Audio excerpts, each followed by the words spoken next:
Don't be dramatic, you know the rule, my mom said, her hand braced against the doorframe like she owned the threshold to belonging. Tonight is adults only. Your daughter is too much. The December wind cut through me, sharper than any blade.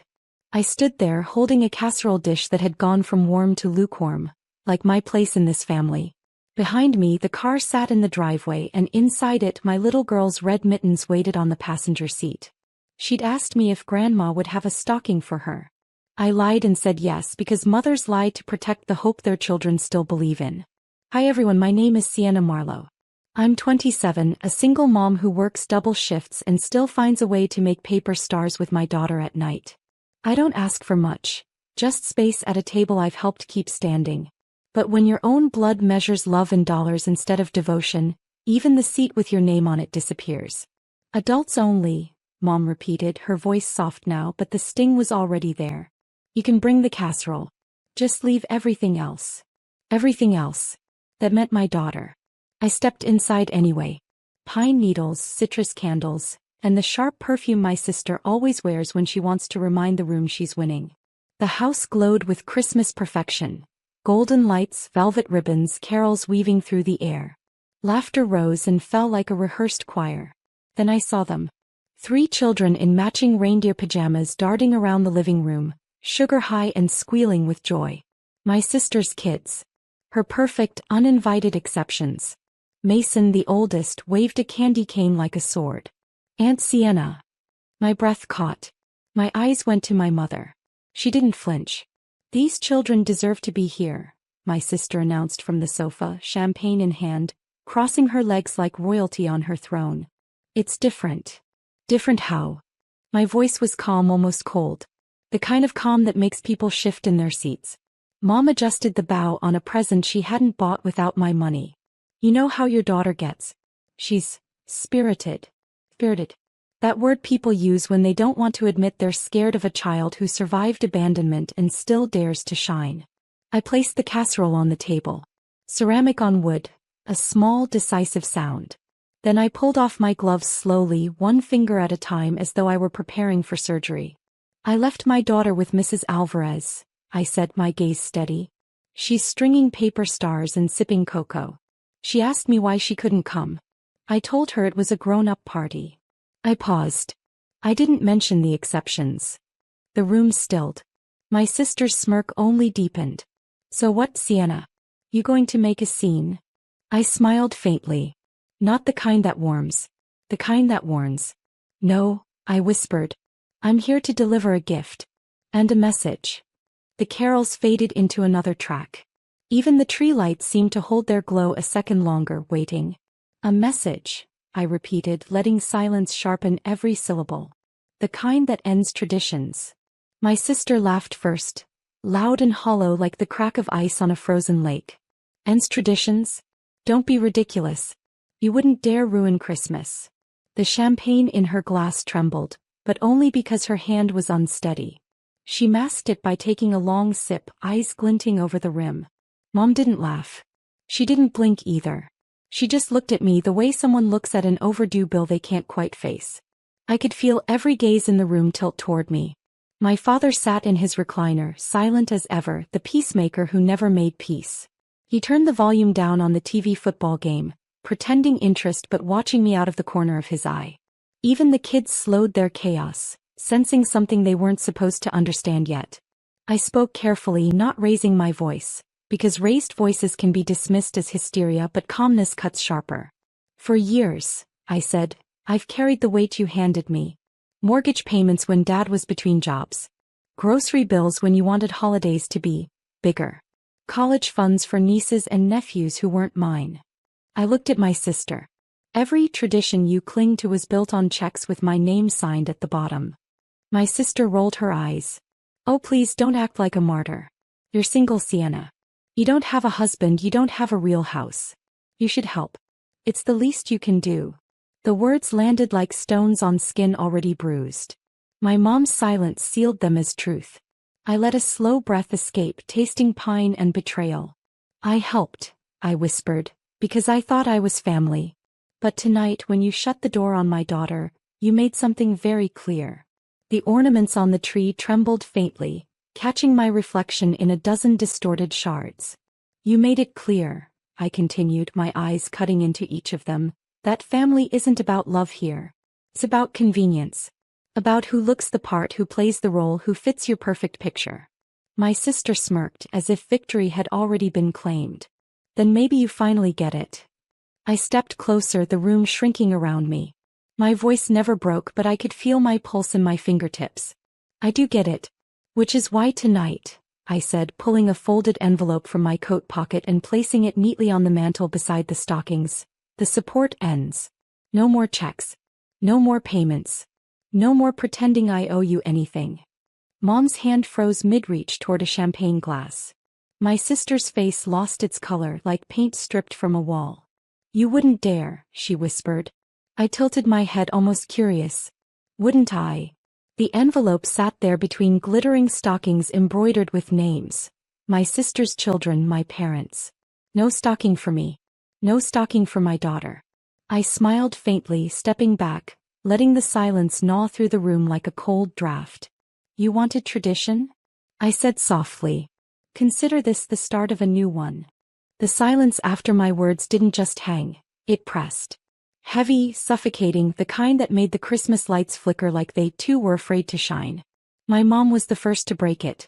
Sienna, she hissed, low and sharp, as though her voice could slice through the moment and cut me back into place. You don't mean that. You're upset. You'll regret this. Her eyes searched mine, desperate to find the obedient daughter she thought still lived there. But that girl was gone, buried under every bill paid, every slight endured, every time my daughter was treated like an outsider. I mean every word, I said evenly. My father shifted in his recliner, finally speaking. Sienna, let's not get dramatic. It's Christmas. You can't just throw threats around. I turned toward him slowly. Threats. I almost laughed. What you just heard wasn't a threat. It was a boundary. You just don't know what those sound like, because I've never set one with you before. My sister slammed her glass down, the sound sharp as breaking ice. You think you can just walk away? You think you can cut us off and it won't destroy this family? I stepped closer, lowering my voice. Destroy the family? Oh, Evelyn. I'm saving myself and my daughter from the ruins you've already built. Her eyes narrowed, fury sparking. You wouldn't dare let your niece and nephews suffer just because you're jealous. Jealous. The word hit like acid. That was their favorite weapon. Reduce me to envy, strip me of legitimacy. Jealous. I repeated softly, almost tasting the word. Of children who get stockings, a tree, love without condition? Oh. I'm not jealous of them. I'm furious at you. At all of you, for deciding my daughter doesn't deserve the same. The envelope on the mantel looked small, harmless. But in this house, it was a bomb waiting to detonate. I turned toward the door, slipping my gloves back on. Merry Christmas, I said, my voice steady but stripped of warmth. And as I opened the door, the cold air rushing in felt cleaner than anything inside. The door clicked behind me, but I didn't get 2 steps before it burst open again. My sister's heels cracked against the porch like gunshots. You think this is funny? Evelyn's voice splintered into the night air. You think you can just cut us off and walk away? I turned slowly, the December wind curling around my hair, my breath a cloud between us. I didn't say it would be funny. I said it would be final. Her face twisted, panic bleeding through anger. Do you even understand what you're doing? Without your help, Mom and Dad can't keep the mortgage. The kids' tuition. Not my responsibility. I cut in, each word clipped, sharp. Not anymore. Behind her, the glow of the Christmas tree spilled through the curtains. Inside, I could see shadows. My parents, frozen at the window, silhouettes against the holiday perfection they worked so hard to stage. Except now the stage lights were dimming. You can't do this to us, Evelyn spat, stepping closer.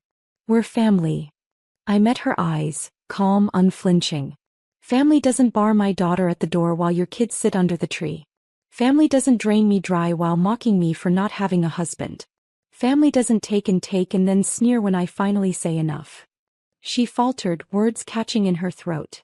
For the first time I saw it, the fear. Not fear of me, but of what life without my quiet, invisible sacrifices would look like. I let the silence sharpen before I added, You wanted me small, Evelyn. You all did. But tonight you taught me that giving doesn't earn love. It only makes you invisible. And I'm done being invisible. Her lips trembled, her bravado cracking like thin ice on a pond. She reached for another insult, but it died before it formed.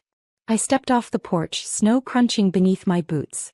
The night air was bitter, but it felt cleaner than the perfumed lies I'd left behind. Tell Mom and Dad, I said over my shoulder, the well has run dry.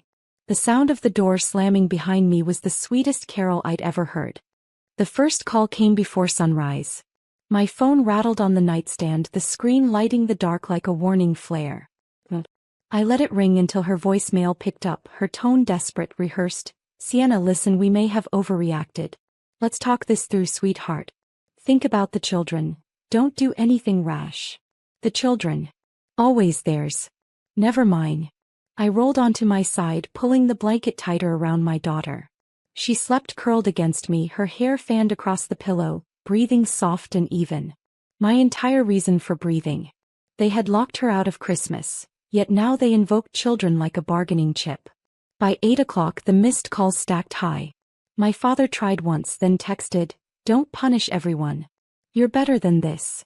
Better than this." As though endurance was nobility and silence virtue. At 9, Evelyn's name flashed across the screen. I almost ignored it, but curiosity won. "Finally," she snapped when I answered. Her voice was thinner than last night, the bite dulled by fear. "Do you even realize the chaos you caused? Dad says the bank's already calling about the loan.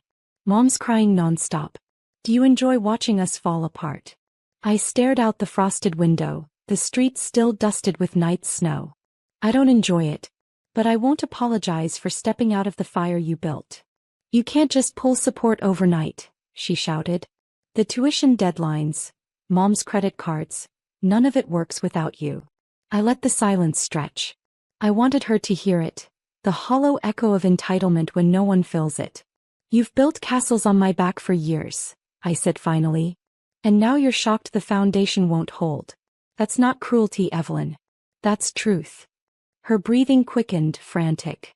"You'll regret this. You'll come crawling back." I almost laughed, but my daughter stirred beside me. Instead I lowered my voice. "No, Evelyn. I've been crawling for years. Last night I finally stood up. And then I hung up, my thumb pressing end like the closing of a door that should have shut years ago." By the next evening the tone of their calls had shifted. No longer frantic, no longer begging. Now the messages dripped with a different kind of poison. Mom's voicemail, "Sienna, you've embarrassed us. The neighbors know. People are asking questions. Is that what you wanted, to shame your family?" Dad's text, "You've crossed a line. Don't bother coming around if this is how you treat us." And Evelyn's sharpest of all, "Enjoy your little tantrum. But when your daughter grows up, she'll see what kind of selfish mother you really are." I listened to that one twice. Not because I doubted myself, but because it revealed everything. They had no leverage left except the weapon of shame. My daughter sat at the kitchen table, glue on her fingers, carefully pressing paper stars together for the garland we were making. "Is Grandma still mad?" she asked softly, not looking up. I brushed her hair back from her face. "Grandma doesn't understand right now. But that's not your fault." She nodded, serious in the way only children can be, then whispered, "I don't think I want to go there anymore." And there was the closure she gave me without knowing it. That night, while the city outside celebrated Christmas under strings of light, I opened my laptop and began writing emails. To the bank, informing them all support transfers would cease immediately. To the private school, letting them know tuition responsibility was now with Evelyn. To every account I'd been funneling money into for my parents' comfort. Each click of send was another brick removed from the prison I'd been living in. Hours later the phone buzzed again, one final attempt. Evelyn's voice shaking now, her mask crumbling. "You can't just abandon us like this, Sienna. We're family. We'll be ruined." I stared at the blinking voicemail icon, then deleted it without listening a second time. Because I finally understood. Family that thrives only when you bleed isn't family, it's hunger. And I was done feeding them. It was 2 days after Christmas when the knock came, hard, insistent, the kind that rattles the doorframe. My daughter peeked from behind the couch, her paper stars strung like constellations above her head. "Mom, someone's here." I already knew who. When I opened the door, the cold rushed in first, then my parents and Evelyn, clustered on the porch like a tribunal. Their faces carried the same desperation, though each wore it differently. Dad stern, Mom brittle, Evelyn trembling between fury and panic. "We need to talk," Mom said, her voice sharp with command. I stepped aside just enough for the night air to answer. "We are talking." Evelyn pushed forward, eyes red. "You can't just cut us off like this. Do you have any idea what's happening? The tuition office called. The mortgage company's threatening foreclosure. This is your family, Sienna." I held her gaze calm. "No, Evelyn. This is your mess." Dad's jaw flexed. "We raised you. We gave you everything. And this is how you repay us. By turning your back when we need you most." I laughed once, soft, bitter. "Everything? You locked me out of belonging the moment I stopped being useful. You raised me to be convenient, not cherished. And last week when you shut the door on my daughter, you proved it." My daughter's small hand slipped into mine, her eyes wide but steady. She didn't speak, but her presence spoke enough. Mom's voice cracked. "She's just a child. She wouldn't understand traditions." I tightened my grip on my daughter's hand. "She understands perfectly. She understands who made room for her and who didn't." Evelyn's shoulders slumped, the last veneer peeling away. "Please," she whispered, her voice finally stripped of arrogance. "Don't do this. We need you." The snow fell harder, tiny flakes catching in my daughter's hair. I looked at them, 3 people who had thrived on my silence and felt no anger, only clarity. "You don't need me," I said quietly. "You need what I provide. And that is over." The porch light flickered, illuminating the distance that had always been there, now visible to all of us. The 3 of them stood on my porch, framed by falling snow, waiting for me to bend the way I always had. But this time I didn't move. My daughter squeezed my hand tighter. Her paper star garland peeked from the window behind me, glowing softly in the lamplight. A small, fragile universe we had built together. One that was ours. Untouched by their rules. Evelyn's voice broke first.